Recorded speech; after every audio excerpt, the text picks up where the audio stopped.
सुर संत हित। क्या बात है। किसके लिए भगवान आए? तो गोस्वामी जी कहते हैं 4 लोगों के लिए। बोले कौन है वो 4 लोग? बोले विप्र, धेनु, सूर, संत। अच्छा ये बताइए, क्या इन्हीं 4 का हित हुआ भगवान के आने से? क्या केवल विप्रों का ही हित हुआ? यादव जी, पाल जी, फलाने जी, ढेकाने जी, विश्वकर्मा जी, शर्मा जी, ये सब जितने लोग हैं इनका हित नहीं हुआ क्या? क्या केवल गौओं का ही हित हुआ? भैंस, बकरी, ऊंट, हाथी, घोड़ा इनका हित नहीं हुआ?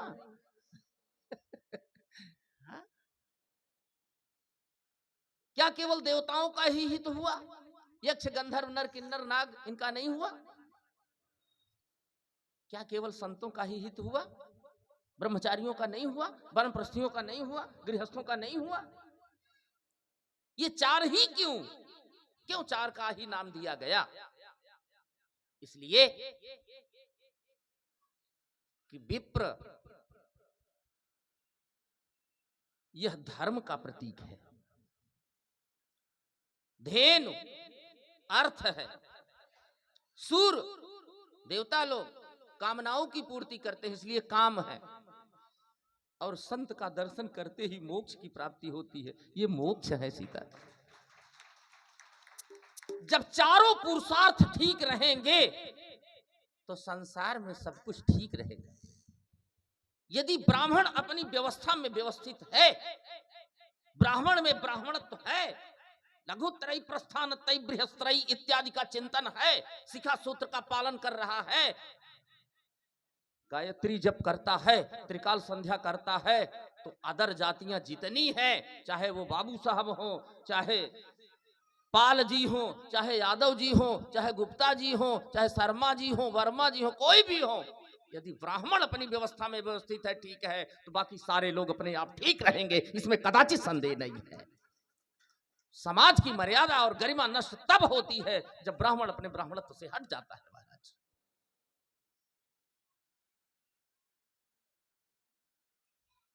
वहां भी 4 विशेषण दिए गए शुरू में।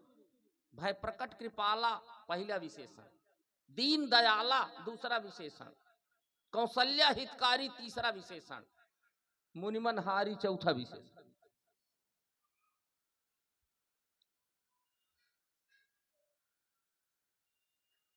विप्रों ने कहा कि भय प्रकट कृपाला।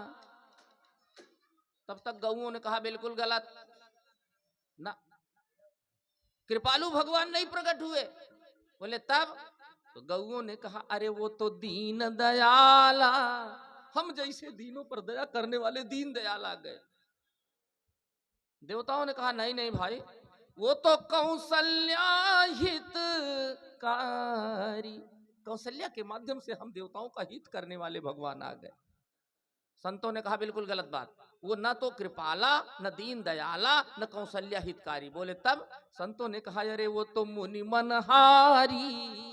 क्या बात है, अरे हम ऋषि मुनियों की रक्षा के लिए वो भगवान आए हैं। कैसी बात करते हो महाराज? भगवान का प्राकट्य हुआ अयोध्या के राजमहल में, और चारों तरफ अयोध्या सजाई जाने लगी। बंधनवार पताका, तोरण, कदली स्तंभ से नगर को सुसज्जित किया जाने लगा। दध, दुर्वा, रोचन, फल फूल इत्यादि मंगलमय धान्य पदार्थों से भगवान की आरती उतारी जाने लगी। चारों तरफ सुंदर सुंदर वाद्य यंत्र बज उठे। विद्वान ब्राह्मणों ने दिव्यतम मांगलिक वैदिक ऋचाओं का उद्घोष किया। देवताओं ने पुष्प वृष्टि की, और अयोध्यावासी धीरे धीरे मधुर मधुर गा रहे हैं। कैसे गा रहे हैं पांडे जी? कैसे गा रहे हैं? मंगले घड़ी नियराइल, शुभ घड़ी आइल हो, ललना बाजे अवध में बधैया, जन्म रघुराई हो, ललना बाजे अवध में बधैया, जन्म रघुराई हो। मंगल घड़ी नियर आइल, शुभ घड़ी आइल हो, शुभ घड़ी आइल हो, ललना बाजे अवध में बधैया, जन्म रघुराई हो, ललना बाजे अवध में बधैया, जन्म रघुराई हो।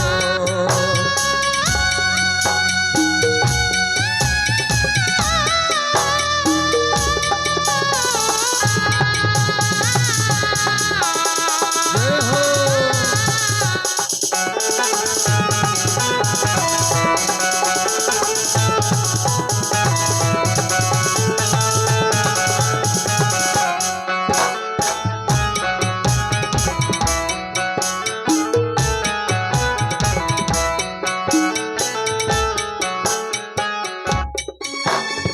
कौशल्या के हौसला पुराइल,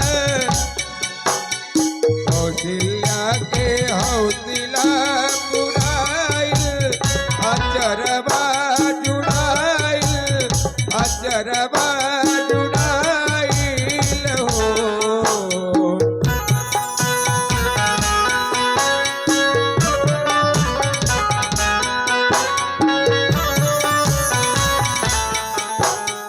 कौशल्या के हौसला पुराइल, अचरबा जुड़ाइल, अचरबा जुड़ाइल हो, ललना आइले, चारों रतनवा, जगमल रघुराई हो, ललना जन में चारों रतनवा, जगमल रघुराई हो। जय हो।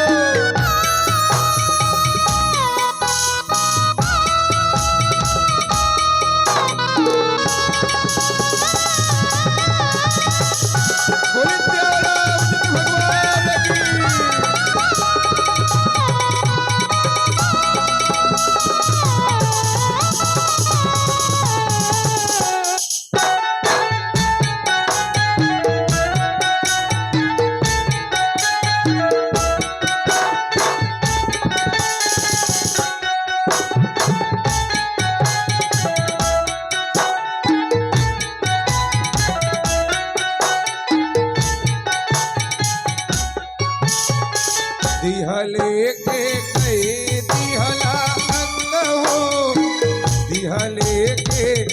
कई दिहला अंत हो बिहते तुम अंत हो बिहते तुम अंत हो दिहले के कई दिहले अंत हो बिहते सुमंत हो बिहते सुमंत हो अरे ललना बाटेले सागर बिहारी हो ललना घुराई हो ललना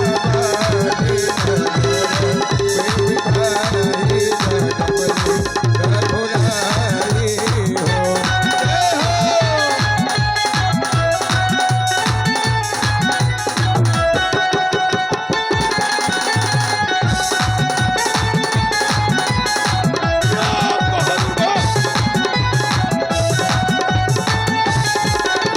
तन मनोहर मंगल तुरत सुहावन मंगल तुरत सुहावन मंगल तुरत हो राजा जी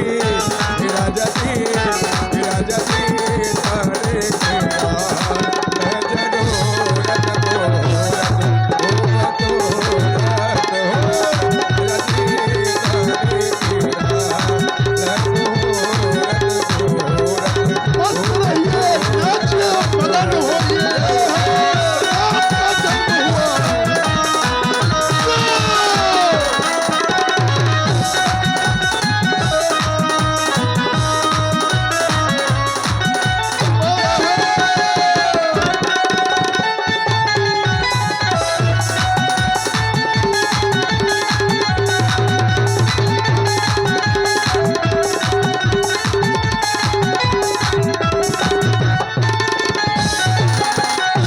अब राजा राजा महाराज होइए राजा धीराज होइए राजा धीराज होइए हो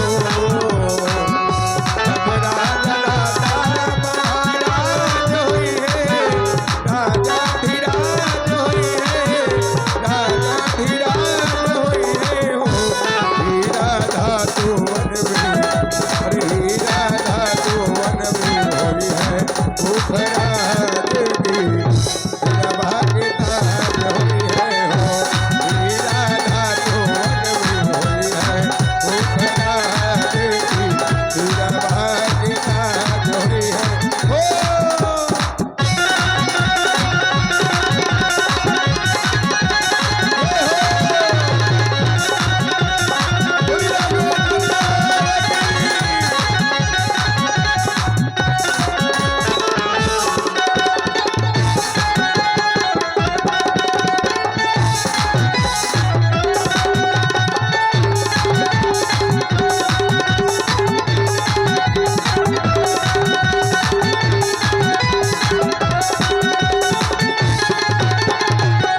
लेकिन पांडे चाचा का कहता डे अब राजनाता बबुआ नियम होई है अब राजनाता बबुआ नियम होई है नाही नाही नियम होई है नाही नाही नियम होई है हो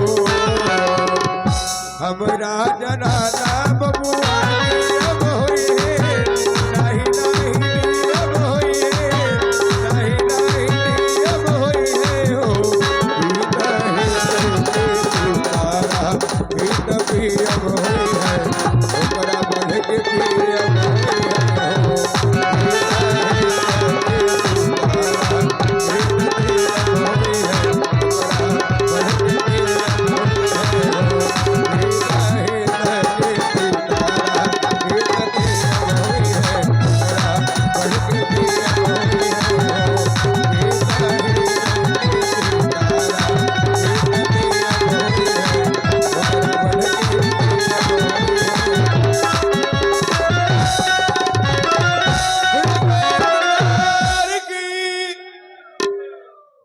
मित्रों, मंच को प्रणाम करते हुए क्षमा याचना के साथ 2 मिनट मुझे भी चाहिए।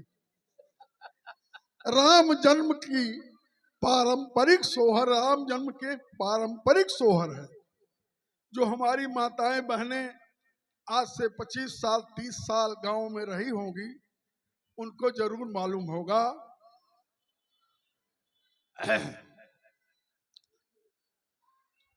सोने के खरौआ राजा दशरथ चुटुरा चुटुरा चलई हो, बहिनी के करे कोखिया जन्म निराम के करी कोखिया लक्ष्मण हो, भैया के करे जे भरत भुआल तीन घर सोहर हो, भैया करे हे भरत भुवन अगन उठे तोहार हो।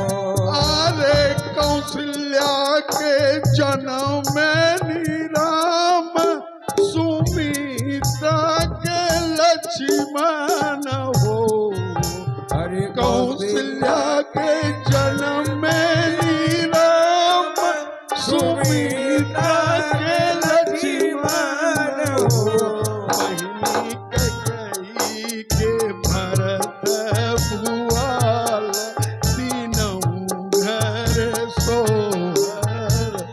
सबको प्रणाम। जय हो। बोली राघवेंद्र दलकार की जय हो। जय जय सीताराम। बोलिए भक्तवत्सल भगवान की जय। शांति बनाएं। अब थोड़ा बड़ी तेजी से हम आगे बढ़ेंगे। बिल्कुल हमारे पास समय कम है, आधे घंटे का समय है और हमें अभी मिथिला तक की यात्रा करनी है। सीताराम, बिल्कुल कथा आप सबको पता है। हम बहुत सूत्र और संकेत के रूप में बात करेंगे। बस आप यूं समझिए कि भगवान श्री राम का प्राकट्य हुआ, जन्म हुआ, या यूं कहिए कि भगवान श्री राम अयोध्या में पैदा हुए।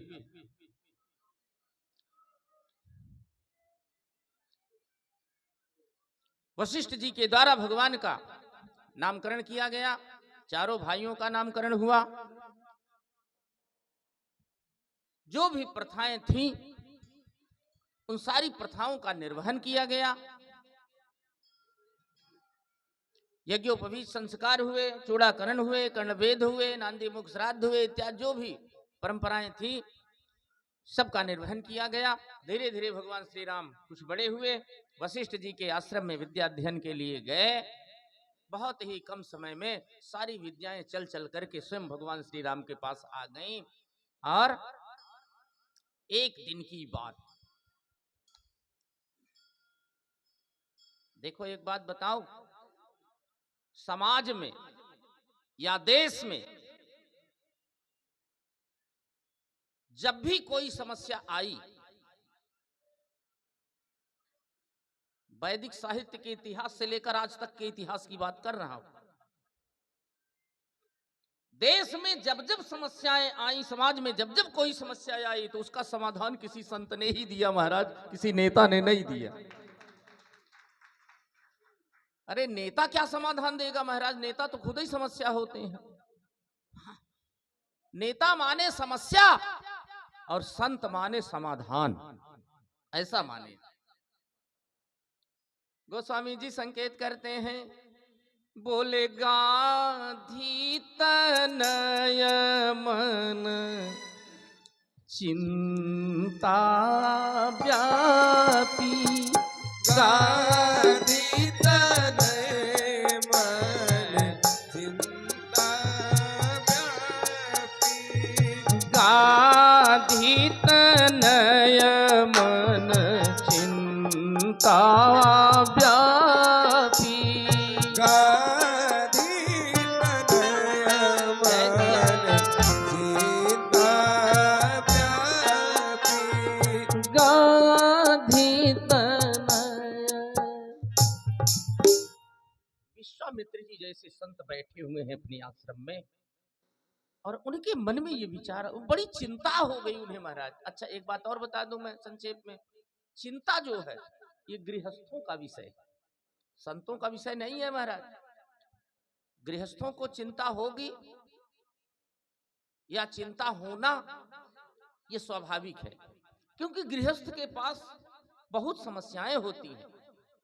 कभी पत्नी बीमार है तो दवाई के लिए पैसे चाहिए, बेटा बेटी पढ़ रहे हैं तो उनके फीस किताब कॉपी के लिए पैसा चाहिए, भाड़े के घर में रह रहे हो तो भाड़ा चाहिए 1 तारीख को, लाइट का बिल जमा करना है, राशन भराना है, कोई नात रिश्तेदारी में बीमार हो गया उसको भी देखने जाना है, किसी का रिश्तेदारी में विवाह है तो वहां भी न्योता भेजना है। तमाम प्रकार की चिंताएं होती हैं गृहस्थ को, है ना। एक गृहस्थ को यदि चिंता हो तो बात समझ में आती है, किंतु एक संत को चिंता हो ये बात समझ में नहीं आ रही महाराज। इसका मतलब एक ही है कि चिंता संतों का विषय नहीं है, चिंता गृहस्थों का विषय है। गृहस्थ के जीवन में चिंता होनी भी चाहिए और होती भी है, किंतु ध्यान देना, एक गृहस्थ के मन में जब चिंता आती है तो उसकी चिंता सीमित होती है, अपना परिवार, अपने नात रिश्तेदार, अपने भाई बंधु, अपने हितैषी मित्र कुटुंबी तक ही उसकी चिंता सीमित होती है। किंतु जब एक संत के मन में चिंता आवे तो समझ लेना उसकी चिंता समूचे राष्ट्र के लिए है, समूचे राष्ट्र के लिए होती है। सीताराम। चिंता व्याप्त हुई, विश्वामित्र जी सोचने लगे कि बिना भगवान के हरि बिनु मरहिन निश्चर पापी, बिना भगवान के समस्या का समाधान नहीं होगा। क्या करना चाहिए? ध्यान लगाया, देखा कि भगवान है कहाँ इस समय। सोचो कितने पुरुषार्थी होते थे हमारे ऋषि मुनि, वो भगवान का भी पता लगा लेते थे महाराज, ध्यान लगा कर कि भगवान है कहाँ। हाँ, कभी कभी तो लोग कहते हैं कि अरे महाराज जिंदगी में कुछ नहीं कर पाऊंगा, साधु बन जाऊंगा। अच्छा ये बताओ, साधु बनना आसान है क्या? पहले पढ़ो लिखो, बिना पढ़े लिखे सच्चा साधु भी नहीं बन पाओगे महाराज। आजकल के बच्चे पढ़ना ही नहीं चाहते, यही तो समस्या है। आजकल के बच्चे पढ़ना लिखना नहीं चाहते। हमारे पड़ोस में एक सज्जन रहते हैं, उनका एक छोटा सा बच्चा है। एक दिन वो पड़ोसी को सुना रहे थे कि हमारा बच्चा पढ़ने में कितना तेज है, जरा देखो। बोले बेटा इधर आओ। आया बेटा भागते हुए, हाँ पप्पा। बोले बेटा 5 + 5 = 5 और 5 कितने होते हैं? बेटे ने कहा 5 और 5 45। उन्होंने कहा शाबाश, ये लो 10 रुपया इनाम। पड़ोसी से नहीं रहा गया, पड़ोसी आया, उसने कहा यार आप बेवकूफ हो क्या? उन्होंने कहा क्या हुआ? बोले बच्चे से आपने पूछा कि 5 और 5 कितने होते हैं, जिसने कहा 45, और तुम इतने बड़े बेवकूफ कि 10 रुपया इनाम भी दे दिए उसको। उन्होंने कहा ना तो मैं बेवकूफ हूँ ना मेरा बेटा बेवकूफ है, बेवकूफ तो तुम हो। पड़ोसी ने कहा मैं क्यों बेवकूफ हूँ? उन्होंने कहा कल तो ससुरा 90 बताया था, आज कुछ सुधार तो आया। ऐसा ही धीरे धीरे सुधर जाएगा। गजब गजब के लोग हैं। हाँ? कुछ लोग सोचते हैं कि कुछ नहीं कर पाऊंगा, साधु बन जाऊंगा। एक बात बता दूं, सच्चे अर्थों में यदि साधु भी बनना है तो पढ़ाई लिखाई की जरूरत है। ये नौकियों के लिए प्रेरणा है महाराज। अब भिखारी साधु बनना है, भिखमंगा साधु बनना है, गली गली भीख मांगने वाला तो जाओ बन जाओ, कोई दिक्कत नहीं है। किंतु जब सिद्धांततः आपको साधु बनना है तो साधु बनने के लिए भी पढ़ाई लिखाई की जरूरत है, साधु बनने के लिए भी शिक्षा दीक्षा की आवश्यकता है, साधु बनने के लिए भी शास्त्रों के चिंतन की आवश्यकता है। और यदि नहीं है तो सच्चे अर्थों में साधु नहीं बन पाओगे। एक गांव में एक महात्मा जी आए, बड़ा नाम था, समस्याओं का समाधान करते हैं। कोई भी जादू टोना टोटका, ऊपरी भूत प्रेत पिशाच कुछ भी हो, गृह क्लेश हो, हाँ प्यार में धोखा हो, ऐसे कहीं कहीं लगा रहता है ना, देखे होंगे आप। समस्त समस्याओं का समाधान कृपया कॉल करें इस नंबर पे। महात्मा जी आए और उनके विषय में ये प्रचार था कि हर प्रकार की समस्याओं का समाधान करते हैं। एक सज्जन अपनी पत्नी से बड़े दुखी थे बेचारे, गए, बोले बाबा जी प्रणाम। बाबा जी ने कहा आओ वत्स बैठो। उन्होंने कहा बैठने नहीं आया हूँ महाराज, आप हमें कुछ उपाय बता देते। बोले बताओ बच्चा। उन्होंने कहा महाराज पत्नी ने एकदम तंग करके रख दिया है, पत्नी की परेशानियों से त्रस्त हूँ, कोई उपाय है तो बताओ। बाबा जी ने कहा बैठो। और जैसे ही बैठे लोहे का सणसा था, उठाए और 4 सणसा मारे। उन्होंने कहा बाबा ये क्या कर रहे हो? बोले नालायक, पत्नी की परेशानियों से बचने का उपाय हमें मालूम होता तो हम साधु होते, इसीलिए तो हम साधु हो गए। मूर्ख, गजब गजब के लोग हैं। सोचो सोचो, हाँ स्थिति है महाराज। इसलिए साधु बनने के लिए भी पढ़ाई लिखाई की जरूरत है। विश्वामित्र जी ने वहीं बक्सर में बैठे बैठे ध्यान लगाया और क्या देखा कि भगवान का अवतार हो गया है। कहां? एक छत्री के घर में, एक राजा के घर में, महाराज दशरथ के घर में। अब विश्वामित्र सोचो, 60,000 वर्ष तक जिन्होंने एक पैर पे खड़े होकर के तपस्या किया और 60,000 वर्ष तप करके जो राजर्षि से ब्रह्मर्षि बने थे, ऐसे विश्वामित्र जी अब बड़े चिंतित हो गए और ज्यादा दुख को प्राप्त हो गए। सोचने लगे कि नाहक हम 60,000 वर्ष तपस्या करके क्षत्रिय से ब्राह्मण बने, यदि हम क्षत्रिय ही रहे होते तो शायद भगवान हमारे ही घर में आ गए होते। सीताराम, जब क्षत्रिय के ही घर में भगवान को आना था तो शायद मेरे घर में आ गए होते। चलो ठीक है, कोई बात नहीं, अब तो चलना ही है। और तब समय तो बहुत कम है, अब क्या बताऊं, 20-25 मिनट का समय है हमारे पास और हमें फुलवारी तक रन करना है। अच्छा, विश्वामित्र को अयोध्या पहुंचाता हूं और यही कथा विराम करूंगा, आगे की कथा कल होगी। ठीक है, कल तीसरा नवान पारायण और कुछ दूसरा नवान पारायण मिलाकर के कथा हो जाए। आज ही बहुत लेट हो गया, 7:30 तो बज गए थे, यहीं तो 7:22 हो गया कथा शुरू होते होते। आइए, विश्वामित्र जी चले, बक्सर से चले और अयोध्या पहुंचे। बिल्कुल समय नहीं लगा। आप कहेंगे समय क्यों नहीं लगा भाई, बक्सर से अयोध्या की दूरी कम से कम 250-300 किलोमीटर की होगी, देखा जाए तो समय क्यों नहीं लगा। गोस्वामी जी ने सूत्र दिया, बोले बहुविधि करत मनोरथ, जात लागी नहीं बार। बिल्कुल समय नहीं लगा। बोले गए कैसे भैया। गोस्वामी जी ने कहा मनोरथ, मन के रथ पर सवार होकर के गए।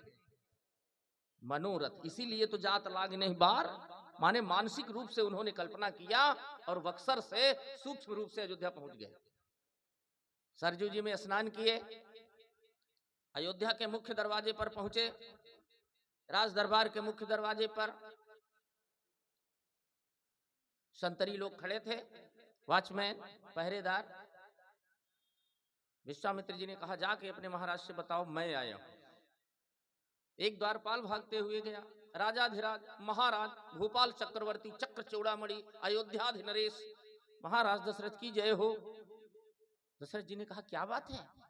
उसने कहा विश्वामित्र जी का आगमन हुआ है, विश्वामित्र जी आए हैं। अरे बाप रे बाप, विश्वामित्र जी। सुन करके थर थर कांपने लगे, पसीने पसीने हो गए महाराज दशरथ। विश्वामित्र जी क्यों आए हैं, इनका आना अच्छा नहीं होता। एक बार पहले भी आए थे हमारे यहाँ, हमारे पूर्वज के समय में, हरिश्चंद्र के समय में। सब कुछ ले लिए थे, दर दर का भिखारी बना के छोड़ दिए। काशी में डोम के घर जाकर के हमारे पूर्वज को बिक जाना पड़ा। क्या क्या दुर्दशाएं हुई, मैं भूला नहीं हूं उस चीज को। महाराज दशरथ सोचने लगे इनका आना शुभ नहीं माना जाता, और आए हैं तो कुछ मांगने ही आए होंगे। इन्होंने जिससे भी मांगा उसको दुख ही पहुंचाया महाराज। जैसे बहुत बढ़िया एक कवि लिखते हैं, बोले एक बार मांगा विश्वामित्र ने वशिष्ठ जी से। नंदिनी को मांग लिए थे वशिष्ठ से, नंदिनी को देने से मना कर दिए वशिष्ठ, बोले नहीं दूंगा। और परिणाम में इनके लगभग 100 पुत्रों की हत्या कर दिया विश्वामित्र जी ने। सोचो, वहीं से झगड़ा प्रारंभ हुआ विश्वामित्र जी और वशिष्ठ जी का। बोले एक बार मांगा, दशरथ जी सोच रहे हैं, एक बार मांगा विश्वामित्र ने वशिष्ठ जी से, उनके सुतों को स्वर्गलोक पहुंचाया। एक बार मांगा विश्वामित्र ने हरिश्चंद्र से, अरे रोहित कुमार को भी मृतक बनाया है। मांग विश्वामित्र की भरी है प्रलयानल से, मांग का महायनल मुनीस ने जलाया है। अरे राम ही बचावे अब तो अयोध्या आज, वही मुनि मांगने अवध फिर से आया है, वही मुनि मांगने अवध फिर से आया। क्या